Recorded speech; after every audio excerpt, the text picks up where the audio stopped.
తెలంగాణ ప్రజలకు governor Tamilisai Soundararajan CM Revanth Reddy Sankranti పండుగ శుభాకాంక్షలు తెలిపారు. సూర్యుని కొత్త ప్రయాణం నూతన మార్పులకు నాంది పలకాలని ఆకాంక్షించారు. అందరూ పండుగను సంతోషంగా జరుపుకోవాలని కోరారు. తెలంగాణ ప్రజలకు గవర్నర్ తమిళిసై సంక్రాంతి శుభాకాంక్షలు చెప్పారు. పండుగను అందరూ సంతోషంగా జరుపుకోవాలని సూచించారు. ఈ వేడుకల కోసం ఢిల్లీ వెళ్తున్నారని, ఇది రాజకీయ పర్యటన కాదని స్పష్టం చేశారు. పాత నిర్బంధపు చీకట్లను రూపుమాపి కొత్త కాంతులు ఇంటింటా వెళ్లి విరియాలని రేవంత్ రెడ్డి ఆశాభావం వ్యక్తం చేశారు. సూర్యుని కొత్త ప్రయాణం నూతన మార్పునకు నాంది పలకాలని పేర్కొన్నారు. రాష్ట్రమంతటా సంక్షేమంతో పాటు అభివృద్ధి వెలుగులు విరజిమ్మాలని ఆకాంక్షించారు. భోగభాగ్యాలను అందించే భోగి, కొత్త కాంతులు తెచ్చే సంక్రాంతి, కనుమ పండుగలను అందరూ ఆనందంగా జరుపుకోవాలని రేవంత్ రెడ్డి అన్నారు. మరోవైపు రాష్ట్ర ప్రజలకు మాజీ సీఎం కేసీఆర్ సంక్రాంతి శుభాకాంక్షలు తెలియజేశారు. ప్రజల జీవితాల్లో ఈ పండుగ సుఖ సంతోషాలు నింపాలని అన్నారు. ఉమ్మడి మహబూబ్ నగర్ జిల్లా రైతాంగానికి యాసంగి పంట చివరి తడికి నీళ్లు అందించాలని, అందుకు అవసరమైన నీటిని రామన్పాడ్ జలాశయం నుంచి విడుదల చేయాలని ఎక్సైజ్, పర్యాటక, సాంస్కృతిక శాఖ మంత్రి జూపల్లి కృష్ణారావు నీటిపారుదల శాఖ అధికారులను ఆదేశించారు. యాసంగి పంటకు సరిపడా నీరు లేక పంటలు ఎండిపోతున్నాయని, కనీసం చివరి తడికైనా నీటిని విడుదల చేయాలని పలువురు రైతులు మంత్రి దృష్టికి తెచ్చారు. ఈ నేపథ్యంలో మంత్రి రామన్పాడ్ ప్రాజెక్టును సందర్శించి జలాశయంలో నీటి లభ్యతపై నీటిపారుదల శాఖ అధికారులను ఆరా తీశారు. వేసవిలో తాగునీటికి ఇబ్బందులు లేకుండా పంట చివరి తడికి సాగునీరందేలా సాగునీరు అందాలని చర్యలు చేపట్టాలని అన్నారు. రైతులకు ఎలాంటి ఇబ్బందులు తలెత్తకుండా చర్యలు తీసుకోవాలని పేర్కొన్నారు. ఈ కార్యక్రమంలో ఎస్సీ సత్యశీలారెడ్డి, స్థానిక ప్రజాప్రతినిధులు, అధికారులు పాల్గొన్నారు. తెలంగాణలో సంక్రాంతి సంబరం మొదలైంది. తెల్లవారుజామునే ఆడవాళ్లంతా వాకిళ్ల ముంగిట చేరి రంగవల్లుకు తీర్చిదిద్దుతున్నారు. మరోవైపు సంక్రాంతి సందర్భంగా రాజకీయ, సినీ ప్రముఖులు ప్రజలకు, అభిమానులకు పండుగ శుభాకాంక్షలు చెబుతున్నారు. ఈ క్రమంలోని బీజేపీ రాష్ట్ర అధ్యక్షుడు, కేంద్ర మంత్రి కిషన్ రెడ్డి తెలుగు ప్రజలందరికీ సంక్రాంతి పండుగ శుభాకాంక్షలు తెలిపారు. సుఖశాంతుల సంక్రాంతి అందరి జీవితాల్లో వెలుగులు నింపాలని కిషన్ రెడ్డి ఆకాంక్షించారు. సంక్రాంతి అంటే కొత్త వెలుగు అని అర్థం. అలాంటి సంక్రాంతి పండుగ తెలుగు ప్రజలందరి జీవితాల్లో కొత్త వెలుగులు తీసుకురావాలని భగవంతుణ్ణి ప్రార్థిస్తున్నట్లు పేర్కొన్నారు. రామమందిర నిర్మాణ మహాసరంభం సమీపిస్తున్న తరుణంలో జనవరి 14వ తేదీన ప్రజలంతా తమకు సమీపంలో ఉన్న దేవాలయాల వద్ద స్వచ్ఛత కార్యక్రమాలు చేపట్టాలని కిషన్ రెడ్డి కోరారు. అంటే సనాతన క్రాంతి, ఈ సనాతన క్రాంతి ఈరోజు ప్రారంభమై 22 వరకు కూడా ఈ సనాతన క్రాంతి భారతదేశంలో రానున్నది. ప్రజలందరూ కూడా, ప్రపంచంలో ఉన్నటువంటి కోట్లాది మంది ప్రజలు కూడా ఈ యొక్క జనవరి 22 కోసం ఎదురు చూస్తున్నారు. కరకమలాలతో ఈరోజు అయోధ్యలో రాముడి విగ్రహ ప్రాణప్రతిష్ఠ కార్యక్రమం, అనేక మంది సాధువులు, సంతుల యొక్క ఆశీర్వాదాలతో ఆ కార్యక్రమం జరగడము, వాళ్ళ సమక్షంలో జరగడం ఏదైతున్నదో నిజంగా దేశ ప్రజలందరూ కూడా ఎంతో సంతోషంగా ఈరోజు ఈ కార్యక్రమం కోసం ఎదురు చూస్తున్నారు. తమ తమ ప్రాంతాలలో అన్ని రకాల సన్నాహాలు చేసుకుంటున్నారు. మరొకసారి నేను భారతీయ జనతా పార్టీ తరఫున హిందువులందరికీ, తెలుగు ప్రజలందరికీ ఈ యొక్క సంక్రాంతి పండుగ శుభాకాంక్షలు తెలియజేస్తా ఉన్నాను. తెలంగాణలో కాంగ్రెస్ ప్రభుత్వం కూలిపోయే అవకాశం ఉందంటూ బీజేపీ ఎంపీ బండి సంజయ్ సంచలన వ్యాఖ్యలు చేశారు. కాంగ్రెస్ ఎమ్మెల్యేల కొనుగోలుకు ప్రయత్నాలు జరుగుతున్నాయని, పార్లమెంటు ఎన్నికల తర్వాత రాష్ట్రంలో ఏదైనా జరగొచ్చని హెచ్చరించారు. మాజీ సీఎం కేసీఆర్ కు ప్రజాస్వామ్యంపై నమ్మకం లేదని, కుట్రలకు ఆయనే కేర్ ఆఫ్ అడ్రస్ అని బండి సంజయ్ ఆరోపించారు. ఎమ్మెల్యేలను కొని ప్రభుత్వాన్ని కూల్చేసే అవకాశం ఉందని తెలిపారు. పలువురు కాంగ్రెస్ ఎమ్మెల్యేలు కేసీఆర్ తో టచ్ లో ఉన్నారని బండి సంజయ్ చెప్పారు. జాగ్రత్తగా ఉండాలని, మాజీ సీఎం కదలికలపై ఓ కన్నెసి ఉంచాలని కాంగ్రెస్ పార్టీ రాష్ట్ర నేతలకు ఆయన హితవు పలికారు. రాష్ట్ర ప్రజలకు కాంగ్రెస్ ఇచ్చిన హామీలు అమలు చేయాలన్నా, రాష్ట్రం అభివృద్ధి చెందాలన్నా తెలంగాణలో మెజార్టీ ఎంపీ స్థానాలను బీజేపీ గెలుచుకోవాలని ఆయన అన్నారు. ఇబ్బంది పెట్టే ప్రయత్నం ఏదైనా చేయొచ్చు. అది చేసి చేస్తారు, వాళ్ళు బీజేపీ నూకే ప్రయత్నం చేస్తారు.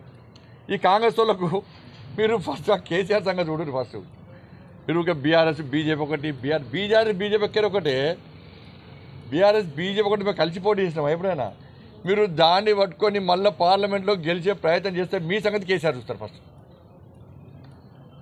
మీరు మేము కొట్లాడుకుని కాదు, కాంగ్రెస్ బీజేపీ కొట్లాడుకుని కాదు,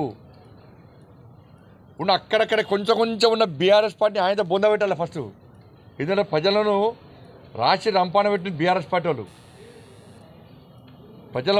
ప్రజల బతుకులు సర్వనాశనం చేసింది బీఆర్ఎస్ పార్టీ, కేసీఆర్ కుటుంబం ముఖ్యంగా. ఫస్ట్ వాళ్ళ సంగతి చూద్దాం. మీరు మేము కలిసి అభివృద్ధి చేసుకుందాం తెలంగాణ రాష్ట్రాన్ని అంటే మీరు వాళ్ళ బీఆర్ఎస్ బీజేపీ ఒకటి ఒకటి ప్రజలు అంతలేరు, మర్చిపోయారు. ఒకప్పుడు నమ్మిరు, మీరు చెప్తే నమ్మిరు. ఇప్పుడు ఎవ్వరు కూడా బీఆర్ఎస్ బీజేపీ ఒకటంటే ప్రజలు నమ్మే స్థితిలో లేరు. ఫస్ట్ మీరు బీఆర్ఎస్ సంగతి చూసుకోరి, తెరవనికే ఏం జరుగుతుందో, కేసీఆర్ ఏం చేస్తుండో, ఏం చేయబోతుండో ఫస్ట్ దాన్ని గమనించండి. మీ ఇంటెలిజెన్స్ వ్యవస్థను పరిశీలన చేసుకోరు ఫస్ట్. అరే చాలా విషయాలు మాకు తెలుస్తున్నాయి, మీకు తెలుస్తలేవు. మీరు గదే గుడ్డి ఆలోచన ఉన్నారు. బీఆర్ఎస్ బీజేపీ ఒకటి అది చెప్పుకుంటేనే టైం పాస్ చేసే ప్రయత్నం. దాన్ని ఎవరు నమ్మరు, హాస్పిటల్ ఎన్నికలు ఎవరు నమ్మరు. కొంత నమ్మించారు, దాన్ని సక్సెస్ అయ్యారు, నమ్మించారు వాళ్ళు మోసం చేయడంలో. ఇప్పుడు నమ్మరు, ప్రజలు నమ్మరు. ఇప్పుడు ప్రజలు తెలంగాణ రాష్ట్ర అభివృద్ధి కోరుకుంటున్నారు. కాంగ్రెస్ పార్టీ ప్రభుత్వం ఏర్పడ కూడా కేంద్రంలో బీజేపీ ప్రభుత్వం ఏర్పడబోతుంది కాబట్టి ఈ ఎన్నికల్లో బీజేపీకి ఓటేయాలి. మనం తెలంగాణ రాష్ట్రాన్ని అభివృద్ధి చేసుకోవాలి, ఎక్కువ నిధులు తెచ్చుకోవాలి. ఎక్కువ నిధులు రావాలంటే, తెలంగాణ రాష్ట్రం అభివృద్ధి చెందాలంటే ఇలా పార్లమెంట్ ఎన్నికల తర్వాత కాంగ్రెస్ ఎమ్మెల్యేలు కేసీఆర్ కు అమ్ముడుపోతారన్న బీజేపీ ఎంపీ బండి సంజయ్ వ్యాఖ్యలకు మంత్రి పొన్నం ప్రభాకర్ కౌంటర్ ఇచ్చారు. బండి సంజయ్ వ్యాఖ్యలతో బీఆర్ఎస్ బీజేపీలు ఒకటేనని మరోసారి బయటపడిందన్నారు. పార్లమెంట్ ఎన్నికల తర్వాత బీఆర్ఎస్ రెండుగా చీలిపోతుందని అని చెప్పారు. మంగళసూత్రాలు అమ్మిన సంజయ్ కి ఇప్పుడు ₹1,00,000తో కటౌట్స్ పెట్టుకునే డబ్బులు ఎక్కడవని ప్రశ్నించారు. కరీంనగర్ పార్లమెంటుకు బండి సంజయ్ తెచ్చిన నిధులు శూన్యమని పొన్నం విమర్శించారు. శాస్త్రం ప్రకారం ప్రాణప్రతిష్ఠ పండితులు చేస్తారు. అయోధ్య దేవాలయ నిర్మాణం ఇంకా పూర్తి కాకుండానే అశాస్త్రీయంగా మందిర ప్రారంభం జరుగుతుంది. కాంగ్రెస్ పార్టీ అయోధ్య రామ మందిర ప్రారంభానికి పోవద్దని ఎక్కడా చెప్పలేదన్నారు. రాముడి పేరుతో బీజేపీ మార్కెటింగ్ చేస్తుందని ఆరోపించారు. రేషన్ బియ్యం తెచ్చి రాములోరి అక్షింతలంటున్నారని ఎద్దేవా చేశారు. ఎంపీగా బండి సంజయ్ కొండగట్టు వేములవాడ కోసం నిధులు ఏమైనా తీసుకొచ్చాడా చెప్పాలని ప్రశ్నించారు. కరీంనగర్ స్మార్ట్ సిటీలో అవినీతి జరిగితే మాజీ మంత్రి గంగుల కమలాకర్ బండి సంజయ్ ప్రేక్షక పాత్ర వహించారు. అవినీతి అక్రమాలపై ఎంక్వైరీ నడుస్తుంది, త్వరలో అన్ని బయటికి వస్తాయని పొన్నం అన్నారు. టీఆర్ఎస్ పార్టీ అసహనంగా వ్యవహరిస్తుండొచ్చు, టీఆర్ఎస్ పార్టీ లోపాలన్నీ బయటపెడుతున్నాం కావచ్చు, వాళ్ళకి ఆగ్రహం ఉండొచ్చు. కానీ ప్రభుత్వాన్ని కూలగొట్టేంత శక్తి, ధైర్యము, అటువంటి పరిస్థితి ఉన్నదని నేను అనుకుంటలేను. కాంగ్రెస్ పార్టీ కూడా అంత బలహీనంగా ఉందని నేను అంటలేను. ఈరోజు కాంగ్రెస్ ఎమ్మెల్యేని ముట్టేటువంటి ధైర్యం వేరే ఇతర రాజకీయ పార్టీలకు లేదు. ఇవాళ భారతీయ జనతా పార్టీ ఒకవేళ పొరపాటున కేంద్రంలో అధికారంలోకి వస్తే నిట్ట నిలువున టీఆర్ఎస్ పార్టీని చిలుస్తారని ఢిల్లీలో మొన్న నా పర్యటనలో కొంతమంది మిత్రులు ఫ్లైట్లో కలిసి చెప్తా ఉన్నారు. బీజేపీ మళ్ళీ పొరపాటున అధికారంలోకి వస్తే టీఆర్ఎస్ పార్టీ 2 వక్కలు అవుతుంది. బీజేపీ నాయకులు ప్రభాకర్ సీఎం రేవంత్ రెడ్డిని ఢిల్లీ సబ్ సర్వెంట్ అని మాట్లాడడం రాజ్యాంగ స్ఫూర్తికి విరుద్ధం అని, ఈ వ్యాఖ్యలను తీవ్రంగా ఖండిస్తున్నామని టీపీసీసీ సీనియర్ ఉపాధ్యక్షులు మల్లు రవి అన్నారు. ప్రభాకర్ ఈ వ్యాఖ్యలను వెంటనే వెనక్కు తీసుకుని ముఖ్యమంత్రి రేవంత్ రెడ్డికి క్షమాపణ చెప్పాలని డిమాండ్ చేశారు. సీఎం రేవంత్ రెడ్డి ఢిల్లీకి తన స్వప్రయోజనాల వెళ్లలేదని, రాష్ట్రంలో ఉన్న పెండింగ్ పనులను క్లియర్ చేసుకోవడానికి, కేంద్రం నుంచి రావాల్సిన నిధులను తెచ్చుకోవడానికి కేంద్రానికి రాష్ట్రానికి మధ్య ఉన్న సంబంధాలు కొనసాగించడానికి వెళ్లారని స్పష్టం చేశారు. రాజకీయ లబ్ధి కోసం ఇష్టానుసారంగా మాట్లాడడం సరికాదు, మల్లు రవి ఆగ్రహం వ్యక్తం చేశారు. ఢిల్లీలోనే మన కేంద్ర ప్రభుత్వం హెడ్ క్వార్టర్ ఉంది. అక్కడ ప్రధానమంత్రులు, ఇతర మంత్రులు అక్కడే ఉంటారు. అందువల్లనే ముఖ్యమంత్రి గారు అక్కడ పోయి రాష్ట్ర ప్రభుత్వానికి 4 కోట్ల మంది ప్రజలకు సంబంధించిన సమస్యల్ని వారితో మాట్లాడి రావటం జరిగింది. ఆ పోయిన సందర్భంగా కాంగ్రెస్ పార్టీ హెడ్ క్వార్టర్ కూడా ఢిల్లీలోనే ఉంటుంది కాబట్టి అక్కడ నాయకులతో కలిసి మాట్లాడి రావచ్చు. అంతే తప్ప 6 సార్లు అక్కడ తిరిగారు, సబ్ సర్వెంట్ గా పనిచేస్తున్నారంటే ఇది ఫెడరల్ వ్యవస్థల్లో ముఖ్యమంత్రులు, ప్రధానమంత్రి, కేంద్ర మంత్రులతో సత్సంబంధాలు పెట్టుకుని ఆ రాష్ట్రానికి రావాల్సిన నిధులు, ప్రాజెక్టులు తెచ్చుకోవాల్సిన బాధ్యత ముఖ్యమంత్రుల మీదనే ఉంటుంది. ఈ విషయాన్ని ఎన్వీఎస్ఎస్ ప్రభాకర్ గారు గుర్తుంచుకోవాలి. మాట్లాడేటప్పుడు 1-2 సార్లు ఆలోచించి మాట్లాడాలి. అంతే తప్ప రాజకీయంగా కాంగ్రెస్ పార్టీ మీద బురదల్లాలని, బీజేపీకి రాజకీయ లబ్ధి దొరకాలని మాట్లాడితే ప్రజలే దీన్ని తీవ్రంగా వ్యతిరేకిస్తారనే విషయాన్ని ప్రభాకర్ గారు గమనించాలని నేను విజ్ఞప్తి చేస్తూ వారు ఇచ్చినటువంటి స్టేట్మెంట్ ని వెంటనే విత్డ్రా చేసుకోవాలని డిమాండ్ చేస్తున్నాం. రేవంత్ రెడ్డి గారు ఢిల్లీ వెళ్లింది కాంగ్రెస్ పార్టీ పిలిస్తే కాదు, ప్రధానమంత్రుల్ని, హోమ్ మినిస్టర్ని, ఇండస్ట్రీ మినిస్టర్ని, వాటర్ రిసోర్సెస్ మినిస్టర్ని, ఫైనాన్స్ మినిస్టర్ ఆఫ్ ఇండియాని అందరిని కలవటానికి వెళ్లారనే విషయం వారు గమనించాలి. 1 నెల రోజుల్లో రాష్ట్రంలో ప్రజాస్వామ్య పునరుద్ధరణ చేసి ప్రజా పరిపాలన తీసుకొని వచ్చి మొత్తం వ్యవస్థని సరైన గాడిలో పెట్టే కార్యక్రమం చేస్తూ ఇచ్చిన 6 గ్యారంటీల్లో 2 గ్యారంటీలను అప్పుడే అమలు పరుస్తూ మిగిలిన 4 గ్యారంటీలు కూడా అమలు చేయడానికి కావలసిన నిధుల కోసం కేంద్రంలో ఉన్న కేంద్ర ప్రభుత్వంతో సంప్రదిస్తున్నారు. ఆ 4 గ్యారంటీలు కూడా మిగిలినవి 100 రోజుల్లోనే అమలు చేస్తానని చెప్తున్నారు. ఇవన్నీ గమనించాలి. ఇదేమి లేకుండా రేపు జరిగే 2024 పార్లమెంట్ ఎన్నికల్లో గెలవాలనేటటువంటి ఒక దురాశతోని మాత్రమే ఈ రకంగా ప్రభాకర్ గారు మాట్లాడుతున్నారు. దీన్ని మేము తీవ్రంగా మహబూబ్ నగర్ జిల్లా బీఆర్ఎస్ వర్కింగ్ ప్రెసిడెంట్ కేటీఆర్ పర్యటించారు. దేవరకద్ర మాజీ ఎమ్మెల్యే ఆల వెంకటేశ్వర రెడ్డికి కుటుంబ సభ్యులను కేటీఆర్ పరామర్శించారు. ఆల వెంకటేశ్వర రెడ్డి సోదరుడు ఆల శశివర్ధన్ రెడ్డి మరణం ఇటీవల గుండెపోటుతో మరణించారు. ఈ నేపథ్యంలో మహబూబ్ నగర్ జిల్లా భూత్పూర్ మండలం అన్నాసాగర్ గ్రామంలోని దశదిన కర్మ కార్యక్రమంకు కేటీఆర్ హాజరయ్యారు.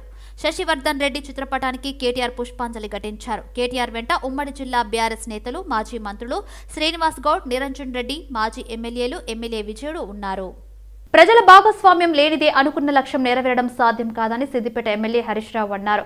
ప్రజలను కాపాడుతున్న సఫాయి అన్నకు సలాం చెబుతున్నారని తెలిపారు. సిద్దిపేటకు ఇప్పటి వరకు 22 అవార్డులు వచ్చాయని చెప్పారు. సిద్దిపేట మున్సిపాలిటీకి స్వచ్ఛ సర్వేక్షణలో దక్షిణ భారతదేశంలోనే క్లీన్ సిటీ అవార్డు వచ్చిన సందర్భంగా మున్సిపల్ కార్మికులను హరీష్ రావు సన్మానించారు. క్లీన్ సిటీ అవార్డు సిద్దిపేట ప్రజలకు అంకితమని హరీష్ రావు అన్నారు. ఒకే మున్సిపాలిటీకి జాతీయ స్థాయి అవార్డు వస్తే ప్రభుత్వం నుంచి అభినందనలు తెలుపని పరిస్థితి ప్రస్తుతం రాష్ట్రంలో ఉన్నదని తెలిపారు. బీఆర్ఎస్ హయాంలో రాష్ట్రంలో ఎక్కడ అవార్డు వచ్చినా అభినందించే సంస్కృతి ఉండేదని వెల్లడించారు. ప్రజల ఆశీస్సులు తమకు ఉన్నాయని, ప్రజల వైపు నడుద్దామని ఎమ్మెల్యే హరీష్ రావు పిలుపునిచ్చారు.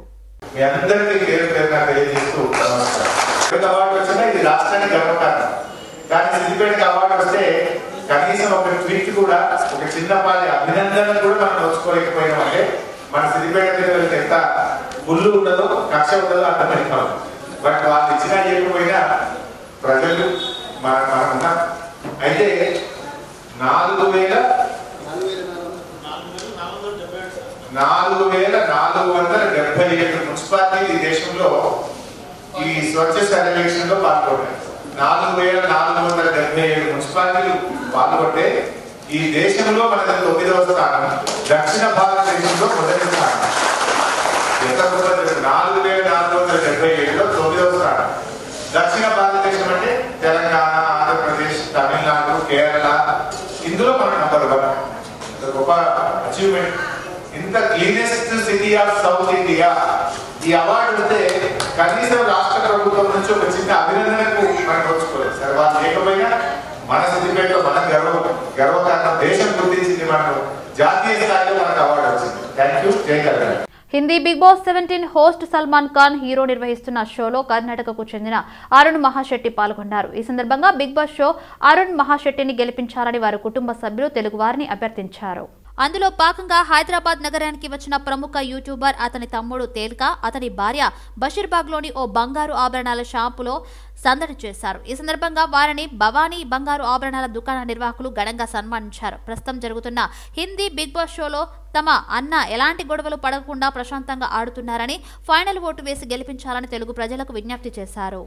హయత్నగర్ డివిజన్ పరిధిలోని ఆటో సాయినగర్ కాలనీ వాసుల వినతి మేరకు కాలనీ ఎల్బీనగర్ ఎమ్మెల్యే దేవిరెడ్డి సుధీరెడ్డి పర్యటించారు. ఈ సందర్భంగా కాలనీ వాసులు పలు సమస్యలను సుధీరెడ్డి దృష్టికి తీసుకొచ్చారు. గతంలో కాలనీలో రోడ్డు వేయడం జరిగింది అని, ఇంకా కొన్ని ఇండ్ల మధ్యలో రోడ్డు పనులు పూర్తి కాలేదు అని తెలిపారు. మిగిలిన రోడ్డు పనులు కూడా పూర్తి చేయాలని సుధీరెడ్డిని కోరారు. కాలనీ వాసుల సమస్యలపై స్పందించిన తప్పకుండా ఎక్కడెక్కడ రోడ్డు బ్యాలెన్స్ పనులు ఉన్నాయో తెలుసుకుని రోడ్డు పనులు పూర్తి చేస్తామని హామీ ఇచ్చారు. ఇంకా ఏమైనా సమస్యలు నా దృష్టికి తీసుకొస్తే తప్పకుండా పరిష్కారం చేస్తామని తెలిపారు. నియోజకవర్గ పరిధిలోని ప్రధాన సమస్యలు ఒక్కొక్కటిగా పరిష్కారం చేయడం జరిగిందని తెలిపారు. ఇంకా కొన్ని సమస్యలు ఉన్నాయి, వాటిని కూడా ప్రణాళికబద్ధంగా పరిష్కారం చేస్తామని ఎమ్మెల్యే దేవిరెడ్డి సుధీరెడ్డి తెలిపారు. సినీ నటుడు దివంగత శోభన్ బాబు జయంతి వేడుకలను శోభన్ బాబు సేవా సమితి ఆధ్వర్యంలో తానాక చౌరస్తాలో ఘనంగా జరుపుకున్నారు. ఈ కార్యక్రమానికి ముఖ్య అతిథులుగా గ్రేటర్ హైదరాబాద్ నగర deputy mayor Mothe Srilatha Shobhan Reddy, BRS కార్మిక విభాగ అధ్యక్షుడు మోతే శోభన్ రెడ్డి పాల్గొన్నారు. ఈ సందర్భంగా శోభన్ బాబు చిత్రపటానికి పూలమాలలు వేసి ఘనంగా నివాళులర్పించారు. అనంతరం నూతన సంవత్సర క్యాలెండర్ను ఆవిష్కరించారు. మహిళలు ఆదరించే నటుడు శోభన్ బాబు జయంతి వేడుకలు ప్రతి సంవత్సరం జరుపుకోవడం సంతోషంగా ఉందని డిప్యూటీ మేయర్ మోతి శ్రీలత శోభన్ రెడ్డి పేర్కొన్నారు. ఇటు స్వీట్లు అటు కైట్ల కోలాహలం మధ్య సికింద్రాబాద్ పరేడ్ గ్రౌండ్ లో international kite and sweet festival అట్టహాసంగా కొనసాగుతుంది. తెలంగాణ సాంస్కృతిక శాఖ ఆధ్వర్యంలో నిర్వహిస్తున్న ఈ వేడుకలను మంత్రులు జూపల్లి కృష్ణారావు, పొన్నం ప్రభాకర్ ప్రారంభించారు. 3 రోజుల పాటు జరిగే ఈ కైట్ ఫెస్టివల్లో 16 దేశాలకు చెందిన 40 మంది అంతర్జాతీయ కైట్ ప్లేయర్లు, వివిధ రాష్ట్రాల నుంచి 60 మంది ప్లేయర్లు పాల్గొంటున్నారు.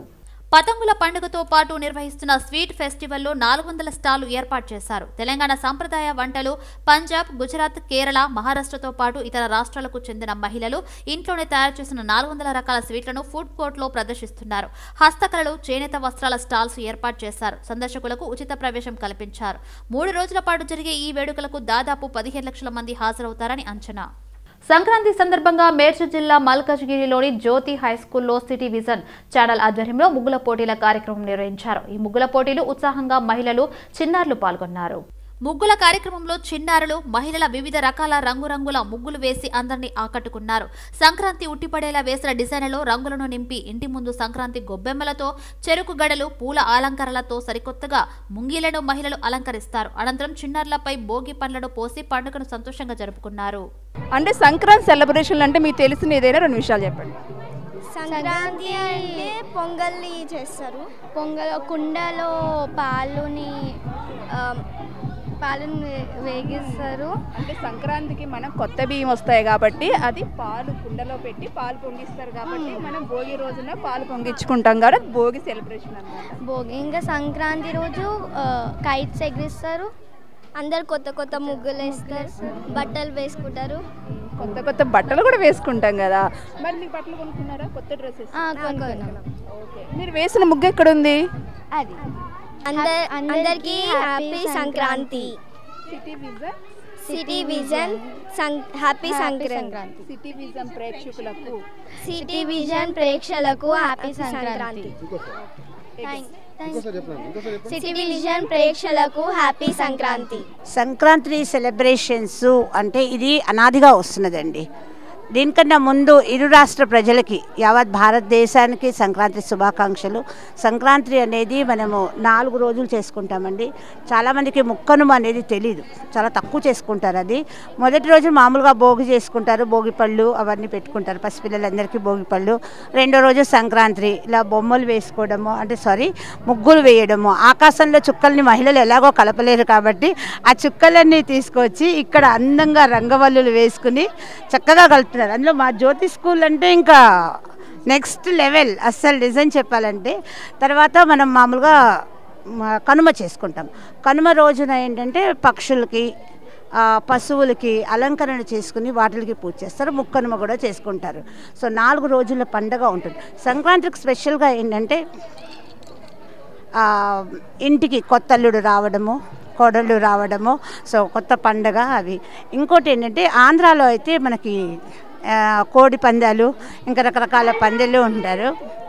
సో రైతులకి ఇప్పుడు పంట వస్తుంది, ఆ కొత్త పంట వచ్చింది, అది మనం తీసుకొచ్చి పొంగల్ చేసుకుంటామండి. సో అది పొంగల్ స్పెషల్ ఏంటంటే అదే మెయిన్. కలిసి చేసుకుంటారు. దీనికి వీళ్ళు చేయాలి వాళ్ళు చేయాలి అని ఉండదు, అన్నీ కలిసి చేసుకునే పండగ. సో రాను ఈ సంస్కృతి అనేది మనకి తగ్గిపోకుండా ఇలా స్కూల్స్లో చేస్తున్నారు. స్కూల్స్లో కానీ రకరకాల కాలనీస్లో చేస్తున్నారు. సో ఈసారి నేను ఇక్కడ జ్యోతినగర్ మా ఫ్రెండ్ వాళ్ళ స్కూల్కి నేను వచ్చాను. సో షెడ్యూల్ టైట్ ఉంది, అయినా సరే తను అన్నది నేను ఏది ఈ నెల 22న అయోధ్య రామ మందిరంలో విగ్రహ ప్రాణ ప్రతిష్ఠ సందర్భంగా ఆలోపు దేశవ్యాప్తంగా అన్ని ఆలయాలను పరిశుభ్రం చేయాలని భారత ప్రధాని నరేంద్ర మోడీ పిలుపునిచ్చారు. అందులో భాగంగా ఐఎస్ సదర్న్ డివిజన్ కార్పొరేటర్ జంగం శ్వేతా మధుకర్ రెడ్డి ఆధ్వర్యంలో శ్రీ అభయాంజనేయ స్వామి దేవాలయాన్ని పరిశుభ్రం చేశారు.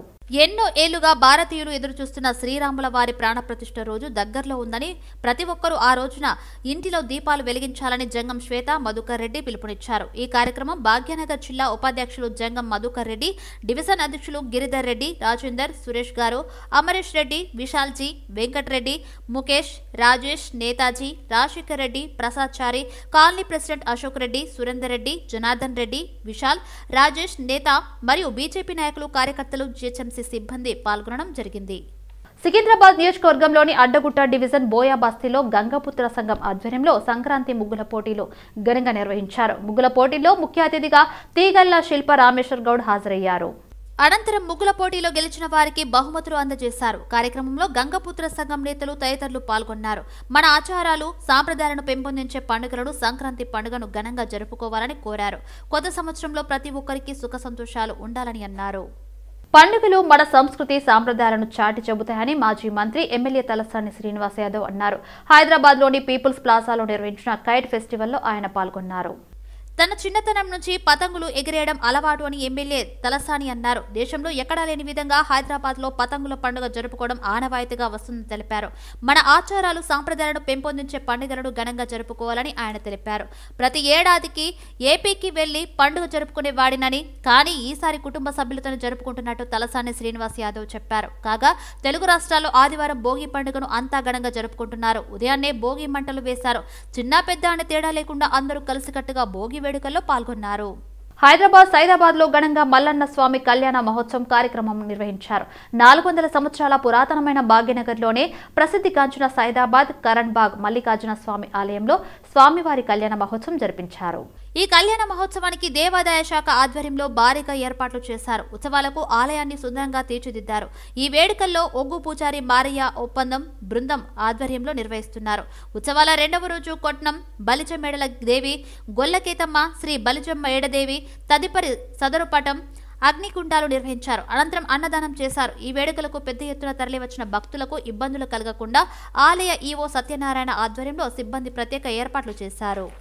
ఈ నెల 22వ తేదీన భవ్యమైన అయోధ్య రామ మందిరంలో శ్రీరాముల వారి ప్రాణ ప్రతిష్ఠ సందర్భంగా భారతమాత ముద్దుబిడ్డ ప్రధాని మోడీ గారి పిలుపు మేరకు పుణ్యక్షేత్రాల పరిసరాలు శుభ్రపరిచే కార్యక్రమం చేపట్టారు. ఇందులో భాగంగా హయత్నగర్ డివిజన్ కార్పొరేటర్ కల్లెం నవజీవన్ రెడ్డి గ్రామంలోని పాత హనుమాన్ దేవాలయంలో ఈ యొక్క కార్యక్రమం నిర్వహించారు. వందల సంవత్సరాల భారత్ హిందువుల కళ ఈ నెల 22వ తేదీన సహకారం కాబోతుందని భారత ప్రధాని నరేంద్ర మోడీ చేతుల మీదుగా శ్రీరాముల వారి ప్రాణ ప్రతిష్ఠ సందర్భంగా ప్రతి ఒక్కరూ వారి ఇంటి వద్ద దీపాలు వెలిగించి మరోసారి దీపావళి జరుపుకోవాలని వారు తెలిపారు. ఈ కార్యక్రమంలో బీజేపీ డివిజన్ అధ్యక్షులు ఉగాది ఎల్లప్ప, ప్రధాన కార్యదర్శి సంగి అశోక్, నాయకులు ఎర్రవెల్లి సత్యనారాయణ, జనార్దన్, వస్పరి వెంకటేష్, లక్ష్మీదాస్, సరికొండ సురేష్, జంజా నాయక్, ఉగాది బాలు, బండారి ప్రవీణ్, బాలు నాయక్, సూర్య, బీజేవైఎం డివిజన్ అధ్యక్షులు ఎర్రా ప్రేమ్, అభి, ఇతర నాయకులు తదితరులు పాల్గొన్నారు.